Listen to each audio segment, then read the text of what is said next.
Join me at CMC. Get engaged and get educated. Join me at CMC. Everyone is welcome. Join me at CMC. Come grow your relationships. Join us at CMC. CMC is real, authentic conversation. Engage with curious people. Plus, we give you access to thought leaders. Be informed, be inspired. Through community conversation. Come here and meet your neighbors. Be here in the room. ask questions, Get answers. Connecting people and ideas. Learn about Columbus. Who will you see at CMC? Join me at CMC. You're invited. Watch us on live stream or in person. You're invited. Join the conversation. You're invited. Welcome to CMC.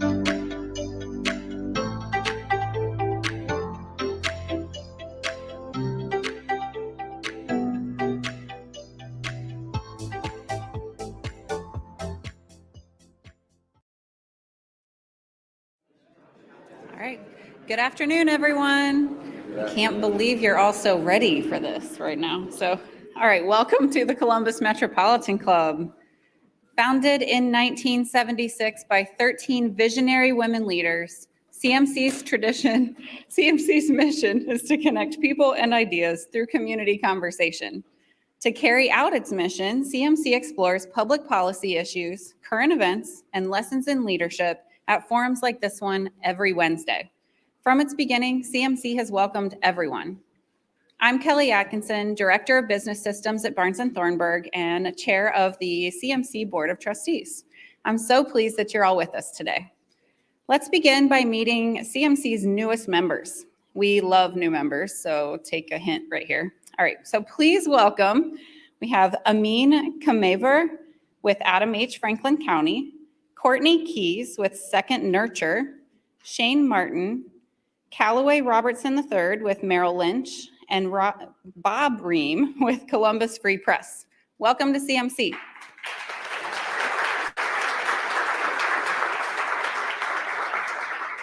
And if you are not already a CMC member, you should be. Membership to CMC is open to everyone, and at less than $17 a month, it's also very affordable.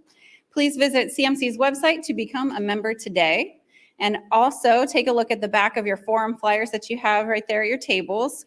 You will see all of the organizations that support the not-for-profit Columbus Metropolitan Club.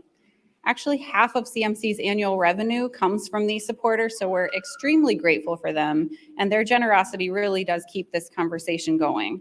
To join the list of sponsors, you can see Jane Scott, who's right up here, or Lainey Cuthbert, who's standing right back there, and they will help you get hooked up with that. So let's also take a moment to thank the beautiful Grange Insurance Audubon Center for its ongoing support. Thank you as well to the Center for Human Kindness at the Columbus Foundation and the Columbus Dispatch for presenting today's live stream. Let's thank all of those supporting today's forum.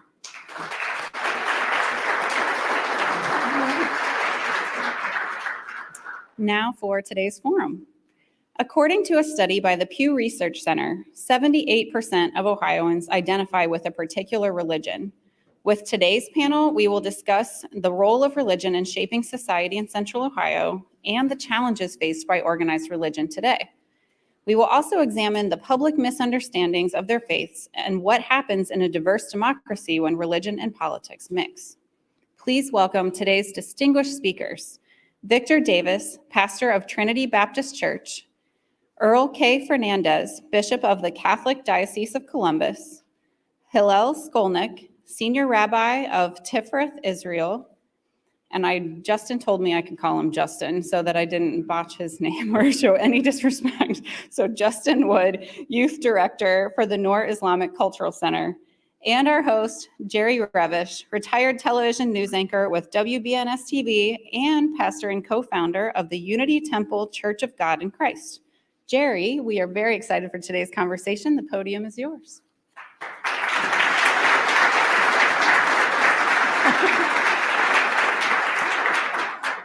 Thank you, Kelly, and good afternoon, everyone. This building is just so fabulous. It just brings the outdoors in, and the light is good. You know, I am not a big winter person. I just don't care for a lot of gray skies and cold weather, but at least it's bright today. So thank you for letting me vent about winter. We've got a great panel here today. There's a lot going on in the world, and they're touched by all of it because they deal with people every day who have a myriad of issues, challenges, and problems, and they themselves have to navigate all of that to get people to a healthy state in their lives. We're addressing community issues today. First off, I want to talk about COVID just a little bit. On May 11th, the president is going to declare the end of emergency declarations for COVID. Although we're still living with the residue of COVID, more than 1 million people have died from that pandemic in our country.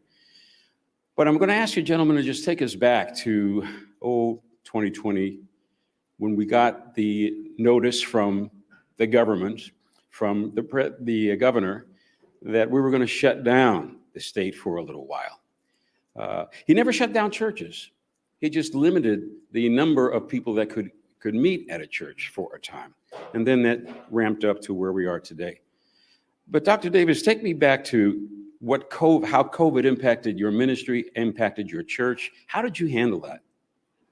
COVID tested our faith and our practice. If the other culture, the majority culture, gets a cold, we already have pneumonia. And so for many of us, it challenged us to do ministry in ways that we had not done before, re social media, use of cell phones, texting, programming calls, and connecting.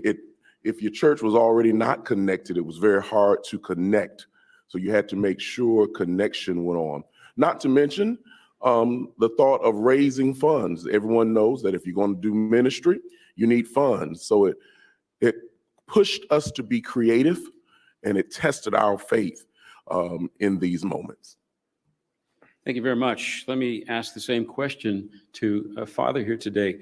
How did you make the adjustment? What did you do when COVID struck and shut down everything? Well, at the time, I was a pastor of a parish in Cincinnati. So 3,000 families, 1,160 children in the elementary school. So it was a huge place. And we started to live stream mass because we couldn't have so many people in the church. We started to make use of the social media. I did a Facebook video every single day of the pandemic for more than a year to keep connected with the parish and parishioners, because I'd only arrived there just a few months earlier. So even to get to know them.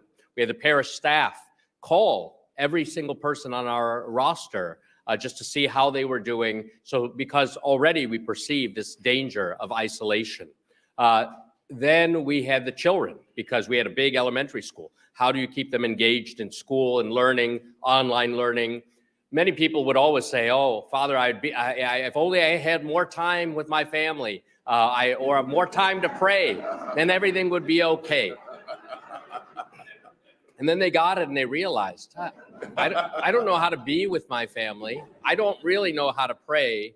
And so it was equipping them to learn how to be rather than to do, how to value people, how to make use of technology appropriately, but realize that there's a lot more to life than technology and than work. And so that was a great challenge. And then emerging from it was trying to reestablish the bonds of community and that sense of belonging rather than watching everything virtually.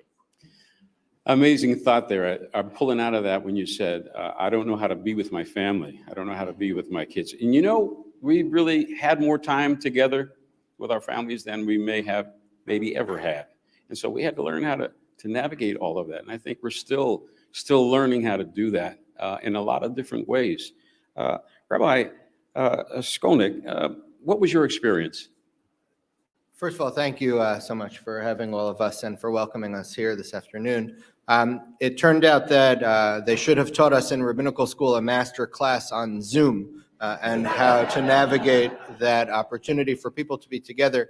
In Jewish tradition, you need to have 10 Jewish adults in order to conduct a worship service in its most complete fashion. We transitioned immediately to saying instead of 10 people in person, we needed 10 people on Zoom. And as it turned out, people were eager to be together in any way that they could. And so our services just became Zoom services. I was grateful that I had a moment of forethought and brought a Torah scroll home with me at the very beginning of the pandemic. And it lived in my house for about a year and a half. And anytime we needed to read from the Torah, I read from the Torah at my dining room table. It was decidedly inconvenient for my children who wanted to eat breakfast, but it was also its own beautiful family moment for me, because one of the rituals that we have is lifting the Torah and dressing the Torah. And when it was time for that part of the service, I would just shout, "Kids, let's go." And they would scatter over. But I echo that challenge of in this time of still living with the remnants of it and people continuing to be sick and hopefully getting better, but people continuing to lose their lives around the world, it is still a challenge to bring people back together in person as well. There is something about the comfort of being in your own home and knowing that as long as you're dressed nicely on top, you can wear shorts and whatever shoes, hopefully, on the bottom. And then that challenge of coming out of the house and believing that we can be safe and healthy together again is one that we continue to engage with. Thank you very much. As long as you didn't stand up. When you stood up, some people lost their jobs over that. Amazing time it was. Justin, tell me what it was like for the Noor Islamic Cultural Center when COVID shut down everything. It was interesting because I was at the time the chairman of the board of the Noor Islamic Cultural Center. And in retrospect, it's silly, but as the pandemic first comes on, we're gathered in this tight room together to talk about whether we should close or not. And not knowing it, but we washed our hands though, and we made sure they were sanitized, right? So we did eventually decide to shut down services entirely. And as the pandemic went on and guidance evolved, we eventually had a system where we would stand in prayer. And if you're familiar with the mosque, we don't have seating, right? It's an open floor plan. So we're standing in prayer, but standing 6 feet apart. So we had our volunteers tape off where 6 feet was exactly and did it that way. When Ramadan came around and many more people came to the mosque, we actually prayed outside. And so we had a parking lot, we got tents and just really tried to make it as safe as possible while still allowing people to come together. Zoom was great in the beginning. We had a lot of people who liked the idea. And one of the good things about Zoom is that there are some folks in all of our communities, right, who aren't mobile. They can't come. And it really kind of helped us to see that blind spot. And those services benefited those folks who just can't get out of the house regardless, whether there's a pandemic or not. So that was a big blessing in terms of expanding our services. But we found as things have returned to normal, people have really rushed back because I think they appreciated that we took being together for granted. And when we had the opportunity to do it again, we found that our programming has become much more involved and engaged as people have those opportunities again. Yeah, it gave birth to some new opportunities for all of us. When we had to think out of the box, so to speak, we had to do other things, the advent of Zoom and live streaming.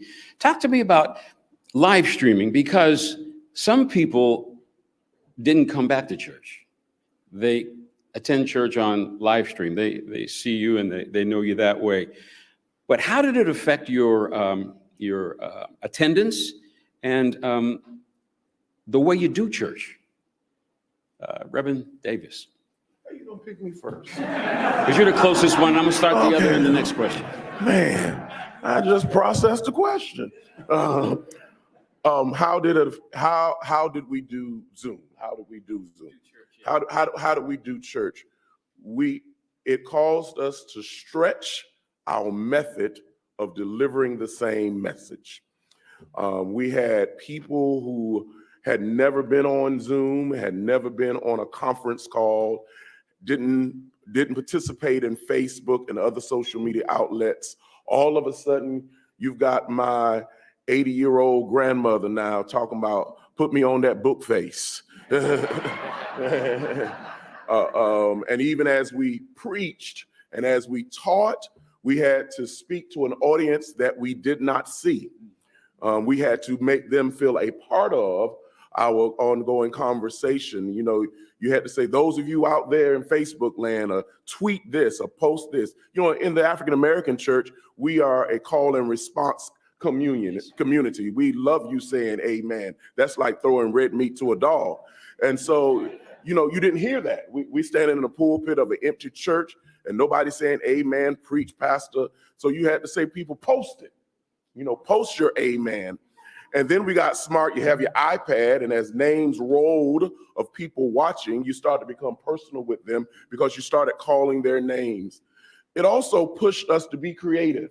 Sometimes, if we are honest, we get a little lazy, but we learn how to use PowerPoint, and we learn how to use other mechanisms that help us teach better and touch our communities better. Also help to save our voices, because, you know, we tune up in our church, but it felt so good to have bodies back in the congregation, and people touching and the warmth that we share. Don't forsake the assembly. That's what the book says. Love yourselves. Bishop Fernandez. So again, we use live streaming for all our masses and services. In Catholic worship, there's a structure. You know, and some of the time you're addressing the people when you're preaching and reading the scriptures. Other times you're addressing God in the Eucharistic prayer. For us, to be in person and to receive Holy Communion, the Eucharist is very important. So to do things virtually people got dressed up in their Sunday best, so to speak, the first few weeks. Some families even tried to stand up or kneel down or whatever. And then after about 3 weeks of that, they're on their couch with a cup of coffee watching. And if you're boring, then they switch to a different church service. Maybe even a synagogue. Right. Yeah. But they wanted to be engaged. So again, in-person worship was always the goal for us.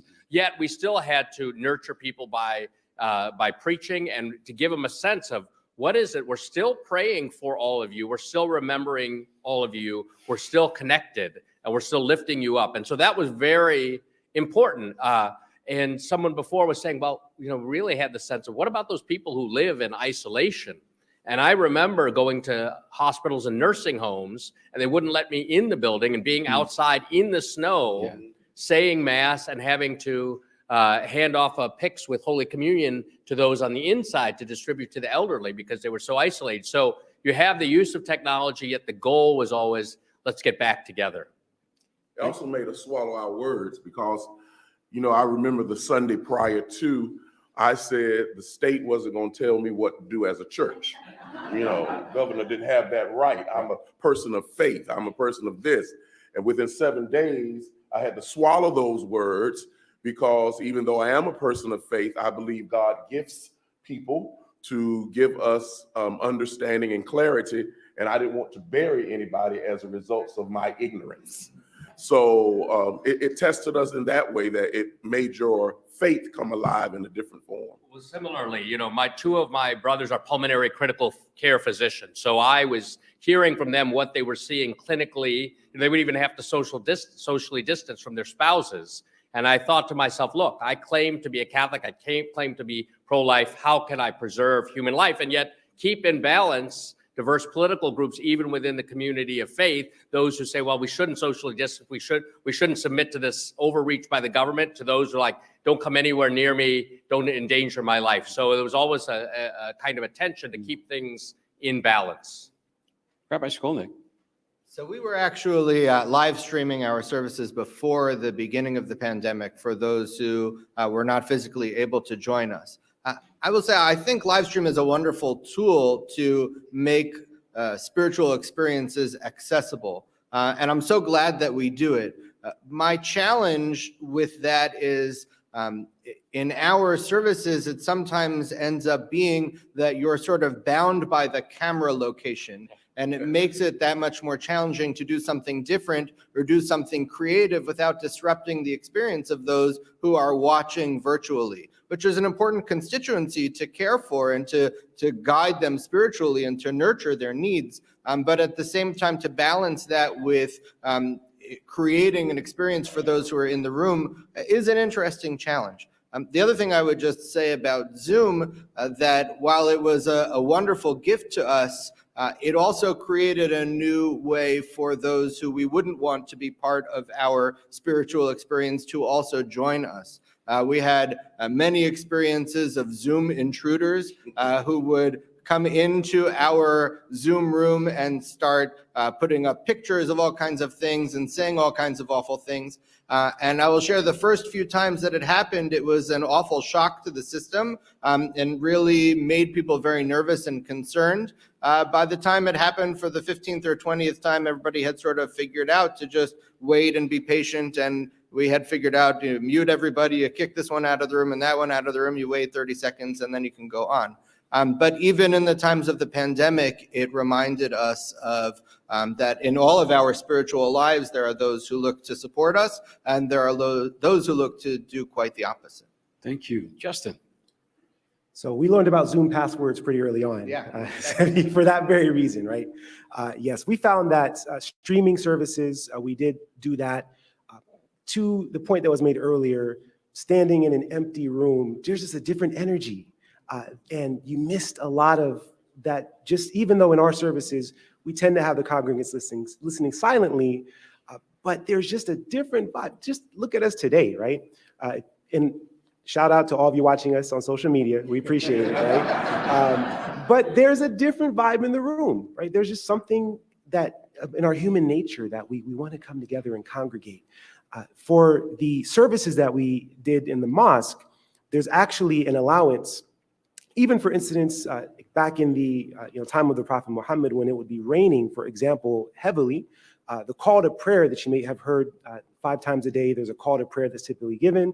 It would be altered, and the caller would say, pray at home, to let people know you don't need to endanger yourselves to come to the service because your health and your well-being is paramount. And so this was a very extended pray in your homes kind of situation.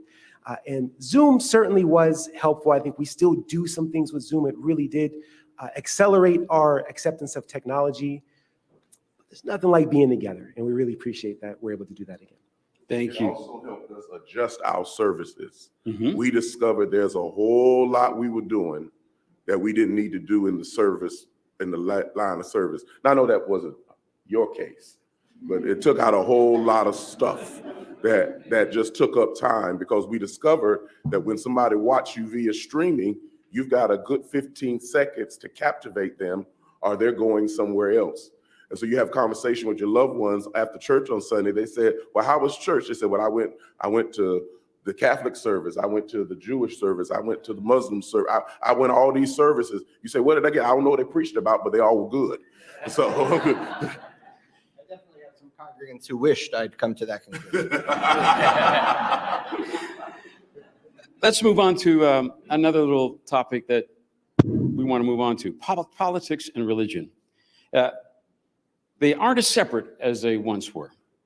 Right now, the country is seeing a rise in what's called Christian nationalism, where some believe Christianity should be the guiding force in government. Can that idea coexist in a diverse and tolerant democracy where so many other religions are practiced? Rabbi? thank you. I had an answer. It's a tremendously important question.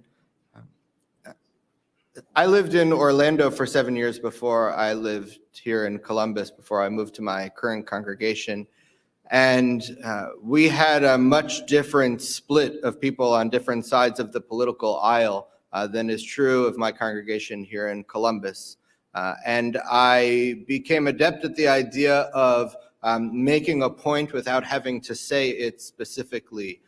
To use the words of the 5 books of Moses, of the Torah, or a reading from the prophets for that day, to make a point about the people that we are and the morals by which we should live, which was applicable to something that was going on in our city or state or country, or in fact the world, without having to hammer people over the head with the idea. What that did was allow me to preach about particular social issues and political issues, but offering a message that was true for everyone, even if some people took it to mean one thing and some people took it to mean what I wanted it to mean for myself. When it comes to any kind of religious values and how that works in our spiritual and political lives in our country, I will say personally, as a person of faith and as a proud citizen of our country, and also as a Jewish person, I have no issue with people's spiritual and religious values informing the way that they make their decisions. In fact, informing the way that they hope to guide their families and themselves, and sometimes their communities. The challenge that I find as a person who believes in the rights of a person to act the way that they want to, and the separation of church and state, is when those spiritual values become values that I have to take on because they are your values. I personally believe that our country was founded on the idea that we are all entitled to have our spiritual models and our religious ideas, and that they are able to be different from one another, and that itself is a protected right. Because then we can sit here together as a panel of 4 or 8 or 50 or 150 or more and continue to speak kindly with words of compassion and understanding. At the end of the day, I always understand religion to be something that guides us toward that idea. And if it can guide you toward that idea in the model of helping to lead your city, state, country, county, what have you, in a way that also protects my right to do so, then I support your religious ideas and your spiritual values. but not to the extent that they would infringe on my ability to express my own. Thank you. Bishop Fernandez. I would echo those sentiments. The Catholic Church has emphasized the dignity of conscience and religious liberty, especially in recent years. So we live in a pluralistic society. The United States is certainly one where there is a separation of church and state. Yet we understand the fundamental dignity of each person to express himself or herself, to embrace a particular religion or no religion whatsoever. Yet, at the same time, we also realize that religion and faith are not simply private matters either. They can be in the public square as proposals, never to be imposed, but to be proposed for the sake of the common good. And so religious values shape our citizens, and we want to form them in fundamental virtues. When what becomes dangerous is when you use religion and faith for political ideology, whether on the right or on the left. The idea is that many times people, their politics comes before their actual faith, and they use elements of their faith tradition as proof text almost to make their political points. And then religion can be reduced to an ideology rather than an expression of the person or a worship of God. So again, my family is from India. So you have Christians are a small minority, but you have majority Hindus, some Muslims, but you learn how to live in harmony by showing respect for the other person and the dignity of the other person and that person's conscience before God, where they hear the voice of God. So again, I would be all in favor of, this kind of civil discourse and mutual respect and understanding. And in that way, religion can be a force for peace in our world. Thank you. The challenge is, now I'll talk. Okay.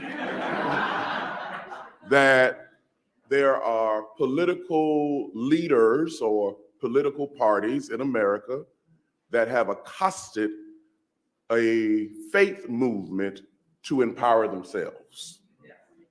They have used, in this case, Christianity to push an agenda of the haves and the have-nots. When you look at America's history, America was founded primarily for religious freedom. Am I right? Yes. And all of a sudden, some 200 plus years later, now the political leaders are so religious. They're such people of faith. And what they've done, they've taken language of the faith and attached it to a political movement. And people of faith are running with it because they hear wolves in sheep clothing using those terms. That's the nice way of saying it. Thank you, Reverend. Justin. So I would echo the sentiments of my fellow panelists and also say that if you look around the world, there are political leaders of all faiths who engage in similar tactics. And it's our job as leaders of our religious community to find where that moderate stance is, where that balance is, and to expose when people are taking the name of religion or religious practice and abusing it. We have to be very cognizant of it. And we talk about, the question talked about a Christian nationalism. I know I can speak from the Islamic perspective. Even among Muslims, we can't agree about a lot of things regarding tenets of our, not the tenets, but how to execute certain parts of our faith. I know it's the same with Christians, the same with Jewish people, the same with Hindus. Anytime you have a faith that has nearly 1 billion people or hundreds of millions of people, you're going to have different interpretations. But it's our job to maintain this amazing experiment that allows us to have a forum like this. We take for granted that we can gather and have this sort of civil discussion. There are a lot of places in the world where this isn't possible, or where points that were made could lead to a problem once we go outside, right? It's a tremendous blessing that we're able to gather like this. And I appreciate everyone's hand in joining us today. And I know that that's work that we'll all strive to continue. Thank you. Dr. King once called Sunday morning at 11 o'clock the most segregated hour in America. Most religions hold that all people were created equal by God, yet racism and prejudice remain across our nation. Why isn't the church writ large having more of an impact on this problem? Dr. Davis.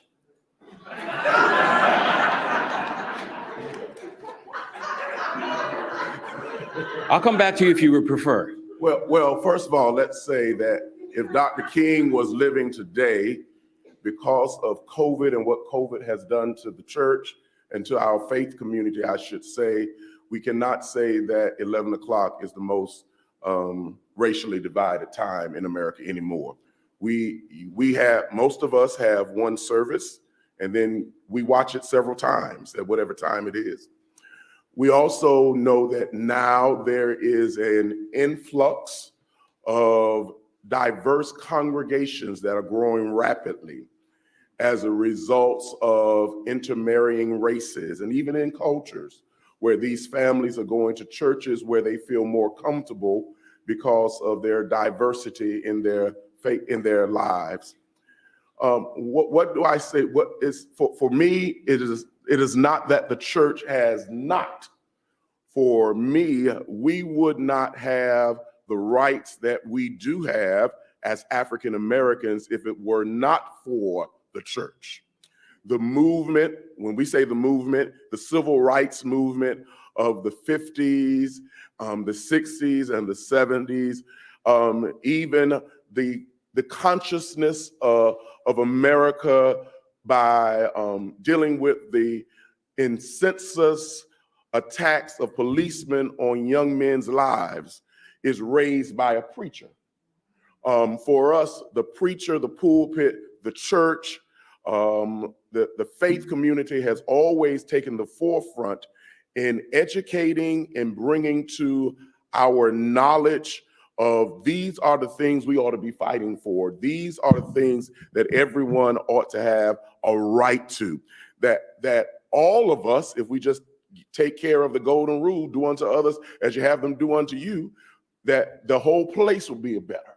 But so for me, I can't say that the church has not. The church has always, let me say it again, has always been in the forefront of being the conscience of America and calling them to task. Thank you. We're going to move on now to some specific questions for each of our panelists here, and hopefully we'll be able to get them all in. This one for Rabbi Skolnick. To what do you attribute the rise of anti-Semitism in America? How big of a problem is it across central Ohio? And what's been your advice to Jewish families on how to deal with it when their children are exposed to this kind of prejudice? So for the record, that was 3 questions, so I'd like to pass at least one of them to Dr. Davis. No, Rabbi, you got that one. You got it. Take it, Rabbi. I think Central Ohio is emblematic of the entire United States, unfortunately, and in many ways reflective across the globe of the rise in acts of anti-Semitism. I alluded to before the fact that the pandemic gave an opportunity for those acts to rise even further through perpetrating Zoom intruders and things like that. Why is it happening? I think it's a very complicated question that we could spend a long session on with just me talking, and I don't want to do that. I get to talk enough in my synagogue as it is. But I think it has to do with fear that is used as a language in this country in particular to motivate people, to make them instead of being introspective and considering ways that they can change themselves, to say, here's a person who's to blame for your problems, and to use that as a tactic, whether it's spiritual or political or psychological or what have you, but to use that as a way of saying, cast your problems over there and let's unite around dislike for someone else, as opposed to uniting around common ideas like caring for the stranger or being kind to one another, or acts of charity and loving kindness, which could help us as a community. I don't think that the Jewish community is unique in its position as a place that people go to express that fear and that hatred. There are horrific acts perpetrated of all people of faith, including, though, very much so the Jewish community. What I say to members of our congregation who notice that we have to have police officers and armed security guards, is that I wish it weren't the case. I wish we could continue to have those people be employed because I don't want to take away their livelihood, but I wish that we could use the money that we have to spend on security to spend on outreach and to spend on programs and to spend on dialogue with people who may not look like us or think like us, but are humans as well. And I wish that we could do that, but I also want us to continue to be alive and to continue to be able to preach that message. I tell them that we take safety and security at the synagogue very seriously, and I hope to God that one day the day will come when we can take it seriously, but it can be expressed in a different fashion. And I would add to that, we as Catholics consider the Jewish people to be our elder brothers in the faith. But I think one of the things that happens is we forget. When I was a child, my father had us watch a documentary called The Memory of the Camps. And we can never forget. And I think our educational system really needs to raise an awareness of what actually happened in the 20th century so that it never happens again, that the dignity of each and every person is always remembered. My brother is a physician, but also an ethicist. And so he teaches a course on medicine and the Holocaust. And so we need to help people never to forget. And at the same time, as leaders of the faith community, we cannot allow our religion to be co-opted by fundamentalism that seeks to destroy others. It says in the Christian scriptures, perfect love casts out all fear. Unless you meet someone, unless you encounter them fundamentally, you can't really get to know them. But once you meet somebody, then you can begin to say, this person, I have more in common with them in my humanity, and I can begin to love them as a brother or as a sister. Thank you so much. We're going to be moving to questions from our live stream and in-person audiences in just a few minutes. If you have a question, we want you to step to the mic there, and we're going to take that.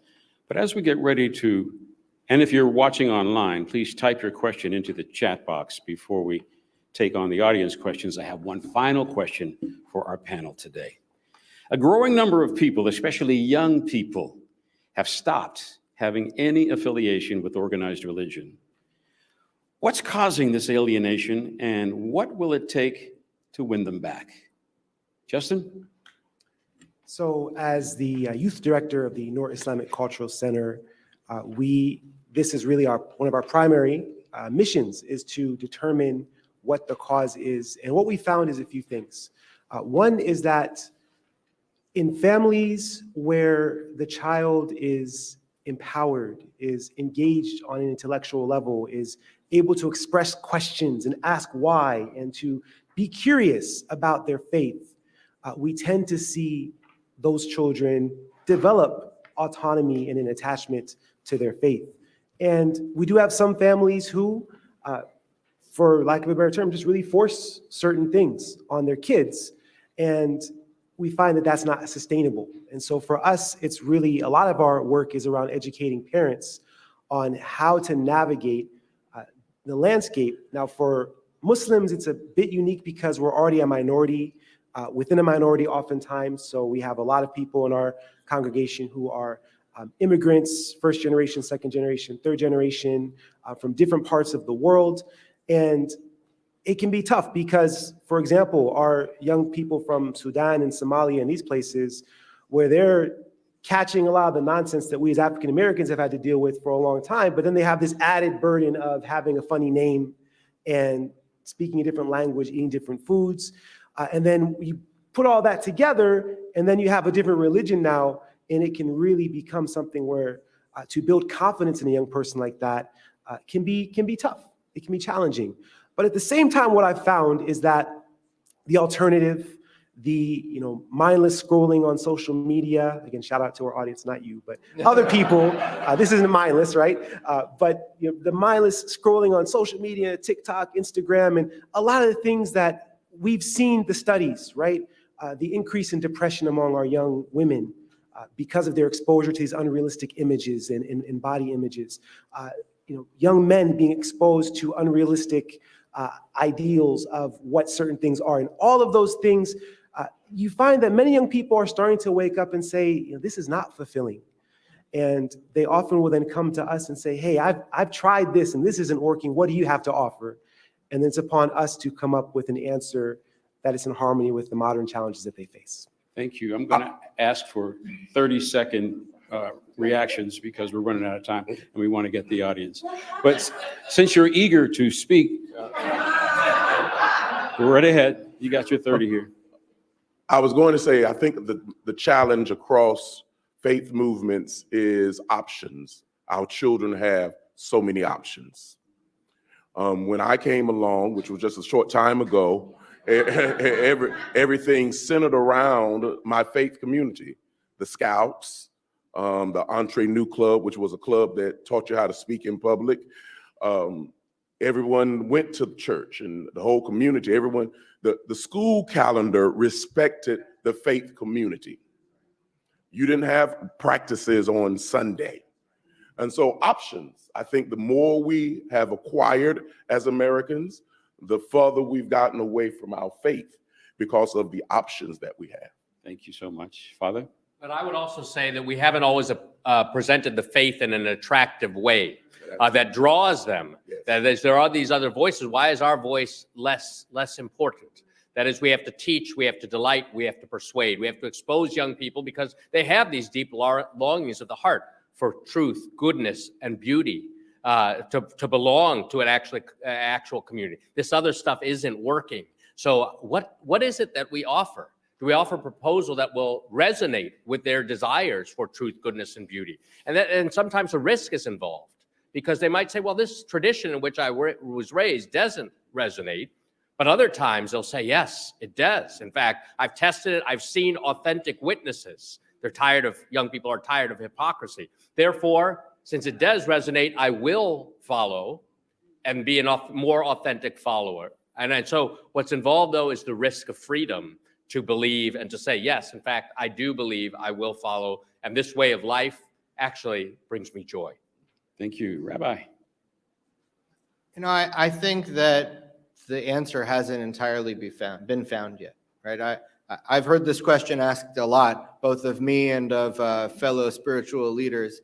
And I think to myself, if someone had the perfect answer, then they'd be some sort of billionaire and they'd be out on a book tour. And maybe there are people like that and I should buy the book. But I also think that it's okay to recognize that, at least to my estimation, seemingly in every generation, parents look at their children, or church elders look at the next generation, or synagogue board members, or whoever it is that are the leaders of your house of worship look at the next generation and say, I don't know if I entirely understand you, or how you communicate with each other, or the things that you care about are different than the things that I care about, and the music that you listen to is different than the music that I listen to, and how do we get together in one house of worship all at the same time? It's not a new challenge. And yet it requires patience and I think a lot of elements of faith, that these things have ebbs and flows. And it's not that we can sit on our laurels and just wait around for people to come back, because I think they'll be gone forever, but also to recognize that, as was just said, a little bit of freedom and a little bit of faith goes a long way. Thank you. Thank you all. Lanny Cuthbert with CMC is curating questions from today's live stream audience. For those of you in person, please join her at the mic. And out of respect to others, please keep your questions brief. Lanny, what'd you get online? Diane Peters from Surrendered Music, LLC asks, how can we care about each other? Sometimes it seems to me as if something happens to someone in one faith and the other faiths tend not to care as long as it doesn't affect them. Unless, of course, it's something really big, like the earthquake in Turkey and Syria, and then everybody joins in because multiple faiths are affected. Why does this support go away until the next big horrible thing? We're selfish. No big answer. We're selfish people. We are human. We are flawed. We are cracked. We are earthen vessels with flaws. And one thing that is common throughout all faith walks is to do unto others as you would have them do unto you. And if we would live that out, we would have one of the greatest in cultures and environments that we would ever live in. Yet we also do see pockets of generosity. Like I spent a lot of my life with Mother Teresa's sisters, right? And they are sometimes in countries like Yemen or even in India, where Christians are a small minority, yet they go out to the poorest of the poor and they serve them. Again, it's about remembering that this is my brother or sister who is in need. And it's about not being, it's about not being selfish. Love does not seek its own interest. It seeks the good of the other. And so I think that's what we have to constantly recall to our minds, the call to love. First of all, hi, Diane, who's a member of my congregation. You paid her, didn't you? You paid her. You paid her to ask a question. I paid her to ask you a question.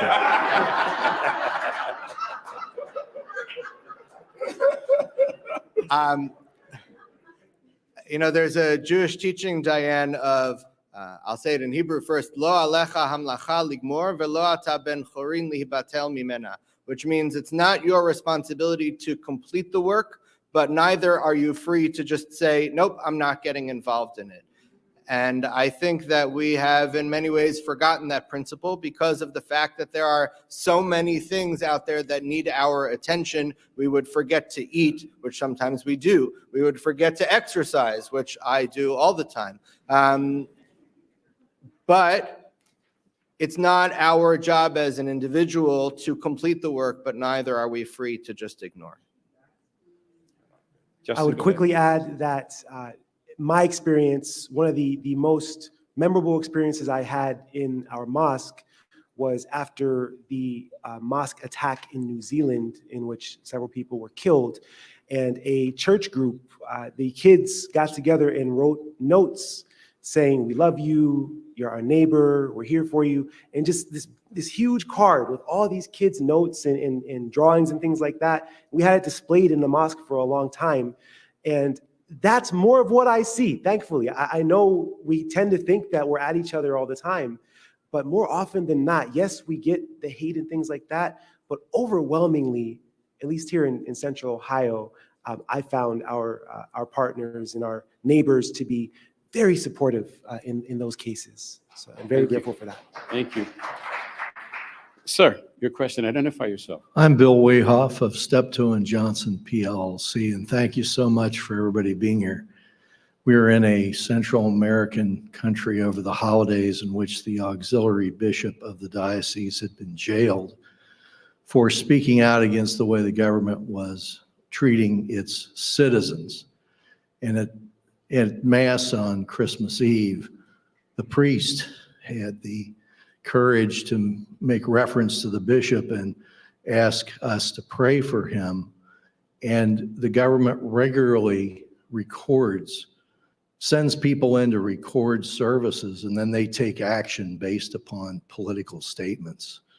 My question is, what can we as faith communities, and even what should our country be doing to promote religious liberty throughout the world? Thank you. Who wants to tackle that question? I'll go first because, in fact, when I was in Rome, I was with another auxiliary bishop from the same diocese who was wondering, will I even be able to go back home? And so the Catholic Church speaks out regularly in favor of religious liberty, but this type of oppression is not new to us. The experiences of the last century also taught us a lot with the Iron Curtain and how many people were persecuted. Yet it raised an awareness. I grew up in Toledo, so we had Poles, Hungarians, and Slovaks who suffered. And then we knew people whose relatives were suffering. But we also realized, and Pope John Paul II helped us to understand the virtue of solidarity, to recognize we're in solidarity with those who suffer, to work with political leaders to try to get some things done to gain greater freedom, to not let people forget again about their responsibility toward their brothers and sisters, so that politically, from the pulpit, all of these things can come together to promote the common good, because it's of our basic nature to want to be able to worship God in spirit and in truth. And so to deny a person that right is truly an attack on the person himself and is an attack on all of us. And so I think we need to constantly persist in reawakening the consciences of our political leaders as well as our community leaders. Thank you. Sir, your question. My name is Brian Urbanski, and my wife and I are affordable housing providers supporting vulnerable populations here in Central Ohio, especially members of the justice involved community. And housing insecurity and homelessness impacts followers of all faiths and all religions. And I'd like to hear about any programs or initiatives your churches and temples have implemented to address the housing challenges of your congregations, especially since the advent of COVID. Very good. Who wants to go first? Rabbi. I can jump on that. Sure. So thank you for the question. From the Islamic perspective, one of the pillars of our faith is called zakat, and it is an obligatory 2.5% of our wealth that we donate once we reach a certain threshold of savings. And that money is something that's given for those sorts of issues. When you have someone that is poor, that is in need, and housing is a great part of that. And so we have everything from certainly rent assistance programs to help people who are in short-term need, and then on the long-term scale, skill building, IT programs, job services, things like that. We have an organization called Muslim Family Services. I know my panel here has similar organizations that we've partnered with them to direct folks who are in need in that regard. It's certainly on our radar. It's certainly something that we work at, but there's the need vastly outstrips our resources as a community, but thankfully we have a lot of partners that we're working with in that direction. Presently, the congregation of Trinity Baptist Church is in partnership with National Church Residences. National Church Residences is the largest provider of senior housing in America. And in our effort to provide housing in our community, we're partnering with them to build a senior housing community. Many of our faith denominations have land. They have land that's dormant. And so I would encourage them to partner with agencies and organizations that they can provide housing for seniors or multi-income housing, develop programs of partnership with agencies where we can help people not only live below income or at income, but also become homeowners. And so that's what our congregation is doing. Well, and Monsignor Joe Hendricks is here in the middle of the room, and he's helped establish the Seton Housing Project throughout our 23 counties to make affordable housing available, not just to Catholics, but to all kinds of people. And so that's one effort. The Catholic Social Services helps people, St. Vincent de Paul Society. And again, long-term, it's about job training and stabilization. One of the long-term impacts of the pandemic is you lose your job, you lose your house. It creates the conditions of instability, which then harms the family, harms the individual. And so we're still recovering from the pandemic, but there are many things that the Catholic Church in North Central Ohio does to help address homelessness.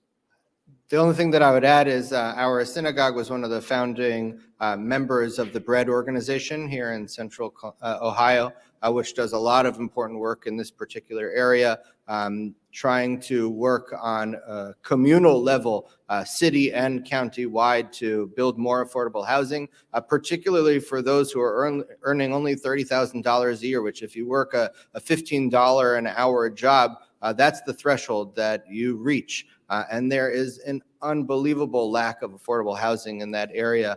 That is a good place and a wonderful organization to reach out to, and happy to talk to you afterwards as well. Thank you so much. We have time for one more question.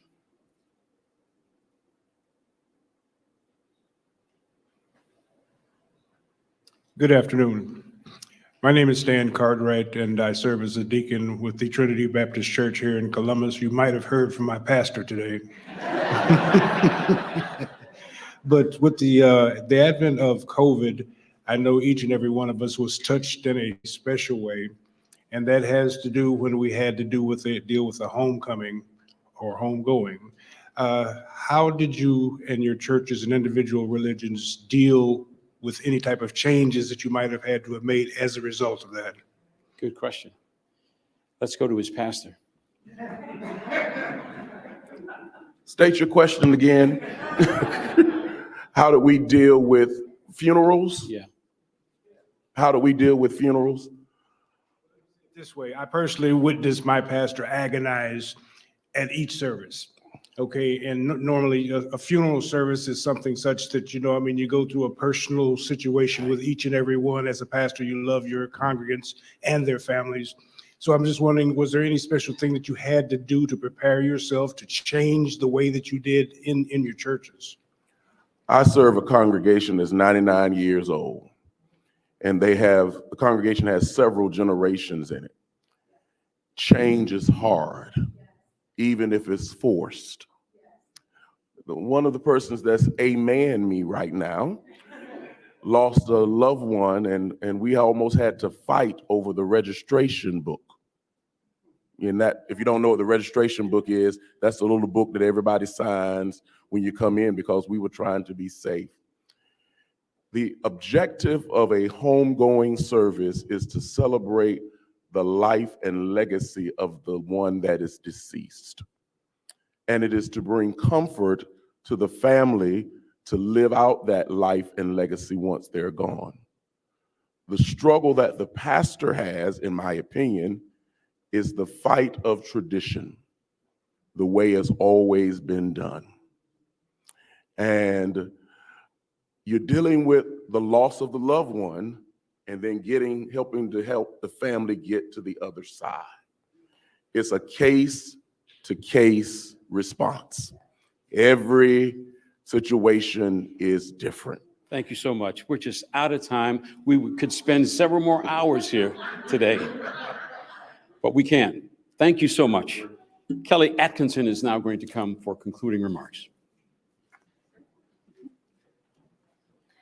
All right, I hope that you all enjoyed today's forum. I know that the Metropolitan Club has come together for almost 50 years already with this type of civic conversation. Like, it's so, in civil conversation, it's so wonderful to see this happen on a religious bent, because I don't think that I've seen that before. And because Jesus is near and dear to my heart, I feel like this is needed to be talked about all the time. Like, I love this. So this one really quick round of applause for our panelists before I just say.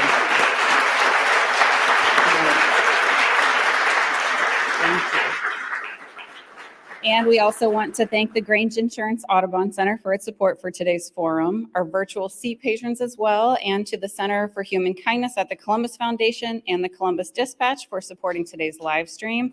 And very special appreciation to today's speakers, Victor Davis, Earl Fernandez, Hillel Skolnick, Abdulrahman Justin Wood, and our host, Jerry Revish.